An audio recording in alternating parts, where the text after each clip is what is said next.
Ibig po sabihin, si Speaker Romualdez ay mahilig sa singit.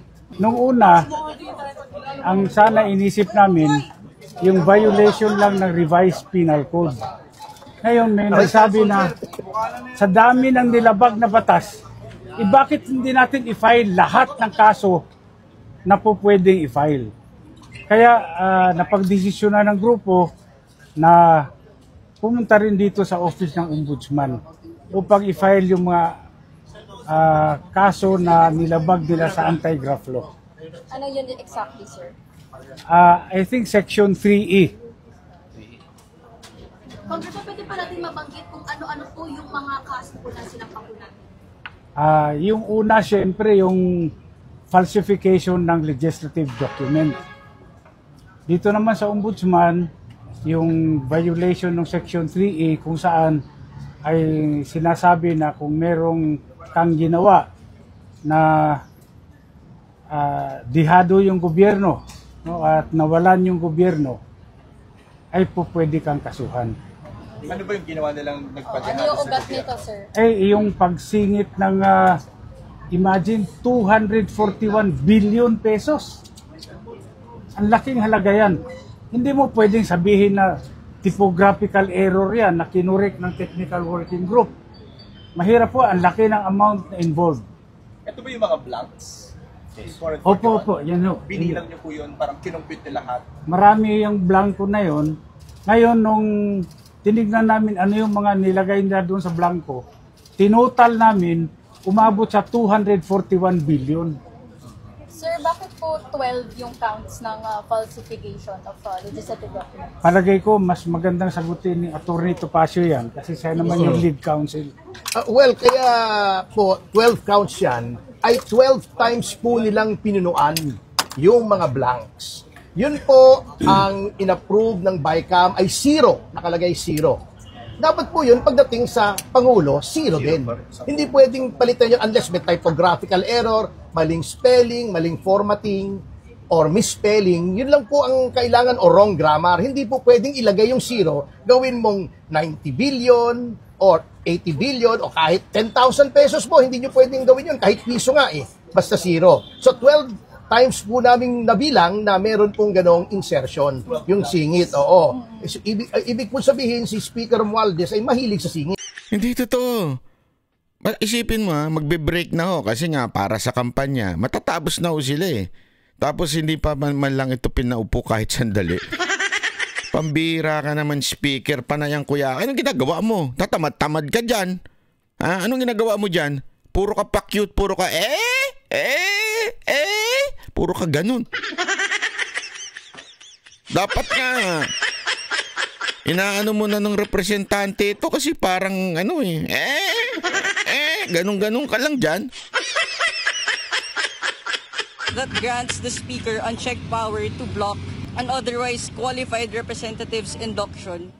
Ayon kay Gonzon, pabalik-balik na sa Ilagan sa House of Representatives at naisumite na rin nila ang lahat ng dokumento, kabilang na ang certification of proclamation ng COMELEC. Pero bigo pa rin sila makakuha ng sagot. Tagal na po niyang balik-balik doon sa House of Reps since December 9 hanggang December 18 na magkaharap na silang nakaupo siya, harap niya na ang Speaker ay nag-adjourn na lamang pang Pasko na hindi po siya nabigyang pansin kami. Pinapanalangin po namin sa P3PWD na ang Speaker ay magiging modelo naman po ng demokrasya. Naku po, ma-attorney. Malabo yan. Demokrasya ba ka mo, madam? Mapakalabo niyan, Attorney Guanzon. Demokrasya ba yung takutin itong mga vloggers na lumalaban at nagkikriticize sa kanila? Hindi ho, wala, malayo. Tsaka kita nyo naman yung mga kaaway, mga kalaban sa politika tulad ni Congressman Tebes, di ba sinipa? Sinipa ho. Mga katulad ho ni pinag-initan, katulad ho ni BP Sara Duterte, ni Pastor Kibuloy. Basta alam niya makakalaban niya, wala talaga. Grabe ho, hindi walang demokrasya dito sa mama na to. Ang meron lang dito sa mama na to, alam nyo ka, no? Kasi hindi naman pwede itong lalo na ang P3 ng tao.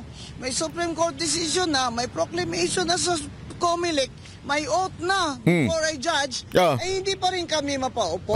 Grabe talaga. Ibig ko bang sabihin nun, ay pwedeng ma-veto pala ng speaker ang eleksyon? Yun, antindi nun ha. May sariling power ang speaker. Mantakin mo, ito antindi nito. Mantakin mo ha, nagpakahirap ang mga tao na, lalo na yung mga congressman, pati party list. Ubus pera yan, hindi hubiro ang ano dyan. Bawat barangay dyan. Engi. Ako mga kababayan, meron lang akong gustong sabihin dito. This is a heart-to-heart talk to all the Filipinos out there listening to me. Yung mga tricycle driver, marami daw po kasi nakikinig sa akin, mga tricycle driver, lolo't lola, mga kababayan natin. Ganito lang yan. Kasi may narinig akong nalulungkot ako eh. Nalulungkot talaga ako. Kaya kwento sa akin si Madam Mocha. Sabi niya, alam mo, tindi talaga. Tindi ng labanan. Konsehal pa lang, ang tindi na. Mayroong mga kagawad dyan, tsaka mga barangay captain. May sarili-sarili na inaalagaan ng mga congressman, ng mga konsehal. Tapos, magastos, sabi niya. Pag hindi ka hawak, o pag hindi ka, alam mo na, nagpaayuda, iuutos niya ngayon sa mga tao na wag iboto. Hindi ka kakargahin, hindi ka bibit-bitin. Sabi ko kay Mocha, grabe naman. No wonder talaga this country is so corrupt to its core. Kasi doon pa lang sa ilalim, napaka-corrupt na. Whether you like it or not mga kababayan, tamaan na ho yung mga ibang kagawad dito at mga ilang mga barangay captain dito. Kayo nagrereklamo kayo kasi kurap ang mga politician, mga government official natin. Pero alam nyo, sa inyo nagsisimulang korupsyon eh. Sa totoo lang. Bakit? Kayo ang nag-uutos sa mga tao na, uy, boto nyo ito kasi ito, atin to. Kasi naaabutan kayo. Kaya nyo uutusan yung mga tao na iboto ito. Alam mo naman yung mga tao minsan, o ano yung sabi ni Kapitan, o ano yung sabi ni Kagawad, yun ang daw iboto natin para hindi tayo maipit dito. O, mantakin mo. Doon pa lang bibigyan kayo ng ganitong amount. Ang ibibigay nyo lang, 1/4 doon sa ibinigay sa inyo. Bibigay nyo sa mga tao para iboto yung nagbigay sa inyo is 1/4 lang. Kung doon pa lang po corrupt na ho tayo, anong ini-expect din yung mailagay dyan?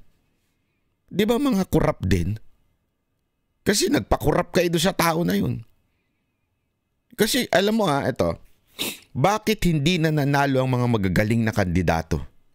Bakit paulit-ulit na lang? Alam natin, mga kababayan, magising na ho kayo. Ito, seryosong usapan na to. Magising naman ang putang ina kayo. Pasensya na Nagagalit ako dito eh. Gusto natin magbago ang bayan natin. Gusto natin maayos ang bayan natin. Pero tayo bilang botante, nagpapalagay. Kung sino yung sinabi ni Kapitan, sino yung sinabi ni Kagawad, yun ang iboboto natin. Kung kanino tayo nakatanggap, yun ang iboboto natin. Tapos magrereklamo ka, kurap ang gobyerno. Gago ka pala eh. Ikaw ang naglagay dyan kasi nagpakurap ka. Tama mali. Ikaw ang naglagay dyan. Sa tingin mo, saan galing yung perang ibinigay sa'yo? Korupsyon. Kaya pansinin ninyo, may lumalapit kay BP Sara Duterte, pasensya ka na Magkaalyado tayo dati Wala kang atraso sa akin pero kailangan ka namin banatan kasi kailangan namin ng budget. Doon pa lang Sinisira ng katotohanan dahil lang kailangan nila ang budget at proyekto na manggagaling sa kanilang amo. Tapos ano nangyayari? Sa baba, ipamimigay nila ngayon, imumudmud nila ngayon siya kay Kapitan, kay Kagawad. Kasi si Kapitan kailangan din na mailagay sa posisyon. Kailangan din may balik doon. So gagamitin din niya yung pera na yun o yung ayuda na yun, ibibigay sa tao. Diba? O, ito, para happy tayo lahat. Ito yung pera, bigay sa'yo, bigay sa'yo, bigay sa'yo, bigay sa'yo. O, ito boboto natin para sa susunod na eleksyon, ano naman, ako naman ang tutulungan ni ganito. Yung mahahalal na congressman, doon pa lang, simula pa lang sa mababa, corrupt na. Anong mangyayari sa atin hanggang sa kataas-taas? Magtatanong ka ngayon, bakit pa ulit-ulit na lang ang nangyayari sa bayan natin? Bakit walang ang problema natin hindi na naaayos hindi na ho ba tayo nahihiya, mga kababayan? Tayo ang isa sa pinakakurap na bansa sa buong mundo. Tayo, Pilipinas. Pero ikaw mismo ay kurap. Ikaw mismo nagpapalagay. Ikaw mismo ang naglalagay dyan sa mga opisyal na yan. Seryoso to, mga kababayan.